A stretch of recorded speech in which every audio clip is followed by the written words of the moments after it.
Hello, I am Nimja, and this is Silver Button.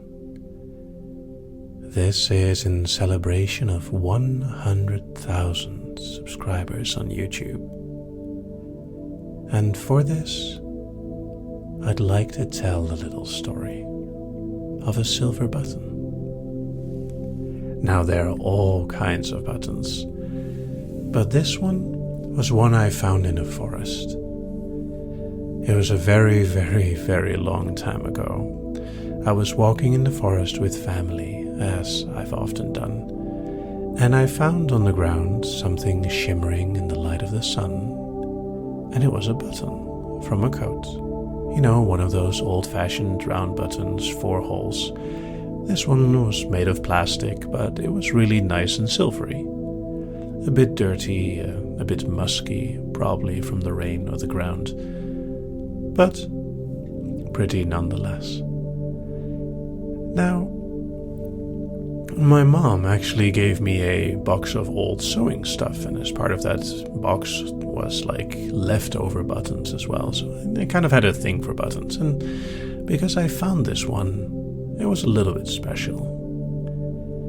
And I found it in such a strange location as well. When I was that small, everything was an adventure. And, well, you may have noticed that I like making up stories, so when I find something like that, well, I make a story. And the story I made was that these buttons, the silver buttons on the coat, because surely there must be more than one, were part of a very important coat. And one missing meant that the person who owned the coat would become lost and never find their way home. So, as I looked in the box of buttons that I got, I was wondering if there was any button even remotely like it, but none of the other buttons were quite the same.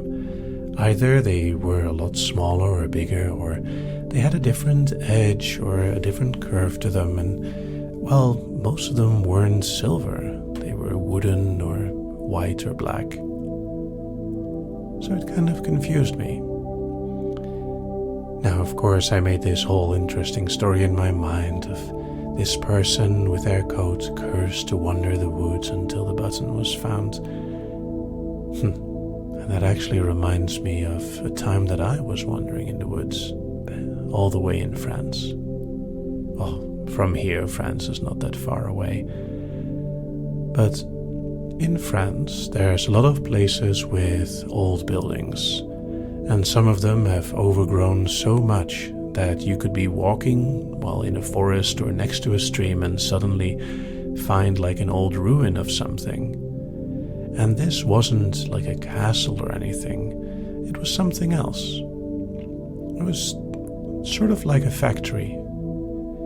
Now, I wasn't stupid enough to just go in there blindly. I mean, who knows how bad that building state was, like if it could collapse or anything. But I was very curious, so very carefully I looked around if there was a way in that looked safe, if the stones were still mostly in good order, and I was very surprised to find, like here, seemingly in the middle of nowhere, that there was a building that, well, looked like it had been used quite a lot. I have no idea how long ago, but it definitely looked factory-like. There was concrete and brick, and it wasn't that old. At least I don't think it was. So I wandered inside, very curious to see what was going on and what the original purpose of this factory was. It's actually very different from the time that I was lost in the cornfield. Now, if you've ever been in a cornfield, if the corn is really, really high, it's quite easy to lose your way if you, well, walk the wrong way. Even though all the corn is in rows, if it's a pretty large cornfield, you don't really want to get lost because you have to walk all the way around to get out again. And I was there with a friend, and it was really cool actually because, well, it was just on holiday and the sky was nice and blue, but the corn was surprisingly high.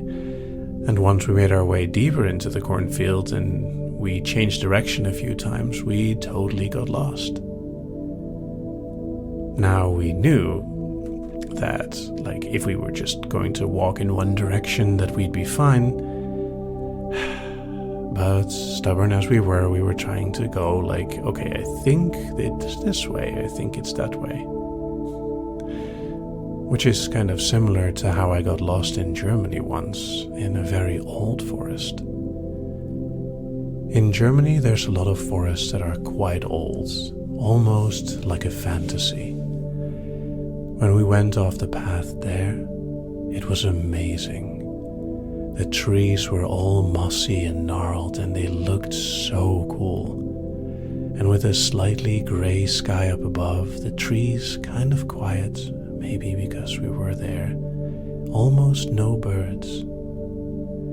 Rock formations with old plants growing over them, and the path that didn't even lead straight.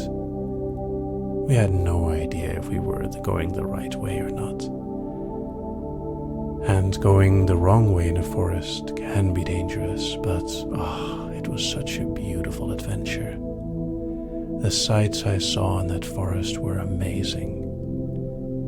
All the different ways of bushes, trees, ground, grass, paths that go up small rocks and down on the other side, twisting around. It wasn't easy to find our way there, but that's quite all right. And that actually reminded me of what I said to the person who was with me there. You will take good care of yourself. Face your fears and grow to be a better you. You will accept and own your mistakes and learn from them. Work hard for your goals. It took us a while to get out of the forest again, but at some point we found, well, you could call it a toadstool with directions. It was one of the ways the German government helped people find their ways in the forest. From there we made our way to a slightly larger path and eventually found our way back to our car. And similar to the cornfield, eventually we had to give up. We had to know that, okay, we'd lost our direction. So we just followed along the lines of corn and eventually got out of the cornfields. Of course, we were all the way on the other side, so we had to walk around. It was a good lesson, and the weather was absolutely beautiful, so we didn't mind too much. Now,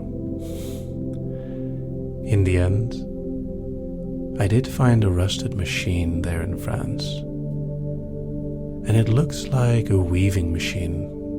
It made sense. I mean, the area I was in was close to the place that was taken over during the World Wars, so maybe it was abandoned then. I don't know really, but it was the best guess that we had. And of course that brings me neatly back to what I did with the silver button. In the end, I chose to put it back in the forest, but all cleaned up. For some reason it felt like the right thing to do, to put it somewhere clearly visible close to where I found it. Who knows? But it did make sense to me. And in the end, it felt really good to wander in those forests. It was something I enjoyed doing, and I hope you enjoyed listening.